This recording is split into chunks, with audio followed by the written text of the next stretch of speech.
የዘንድሮ ምርጫን በተመለከተ እያንዳንዱ ፖለቲካል ፓርቲ የራሱን ዓላማ የራሱን ስትራቴጂ የራሱን ፖሊሲ ለህዝብ እያስተዋወቀና የምረጡኝ የምርጫ ቅስቀሳ እያደረገ ይገኛልና ከዛ ውስጥ አንዱ ኢዜማ ነው። በጣም የገረመኝ ነገር ምንድነው የምረጡኝ ቅስቀሳ ሲያደርጉ አንዱ በጣም የገረመኝ ነገር ኦሮሚያን በተመለከተ ያላቸውን ሐሳብ ያቀዱትን እቅዳቸውን ሲገልጹ ምንድነው ያሉት? ኦሮሚያን ለሶስት እናከፋፍላለን፣ ያ ማለት ሶስት ክልል እናደርጋለን። ይኸውልህ እኛ የኦሮሚያ ህዝብ ጥያቄ የሚያከፋፍለን ፓርቲ አጣን አላልንም።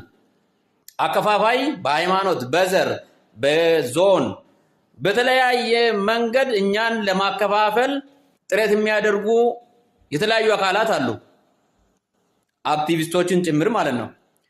እኛ ጥያቄያችን እሱ አይደለም። ስለዚህ የኦሮሚያ ህዝብ ማወቅ ያለበት አከፋፋይ የሆነ ፓርቲ ሳይሆን መምረጥ ያለበት አንድነታችንን አጠናክሮ የሚያስቀጥል እንጂ የሚያከፋፍለንማ ሞልቷል።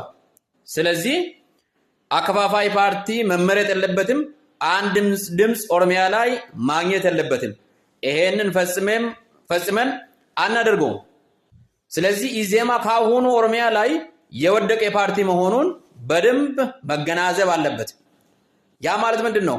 መጥቼ አንድነትን አፍርሼ ሶስት አደርጋለሁ ወይ ደግሞ ሁለት አደርጋለሁ የሚል እንደዚህ አይነት አከፋፋይ የሆነ ፓርቲ እንደዚህ አይነት ዓላማ ይዞ የሚንቀሳቀስ ፖለቲካል ፓርቲ ለአንድነታችን፣ ለኦሮሞ ህዝብ አንድነት፣ ለኦሮሚያ ልማት ቀጣይነት በጣም አደገኛ መርዝ ይዞ የመጣ ስለሆነ እንደዚህ አይነቱን አመለካከት፣ እንደዚህ አይነቱን ፖሊሲ፣ እንደዚህ አይነቱን አሰራር የማንደግፍ ስለሆነ ኢዜማ ቻው ብለናል። ለአሁኑ ብቻ አይደለም ለወደፊትም ኦሮሚያ ላይ በዚህ ሁኔታ ድምፅ አገኛለሁ እመረጣለሁ የኦሮሚያ ህዝብ ይመርጠኛል ብለህ አታስብ። ቻው።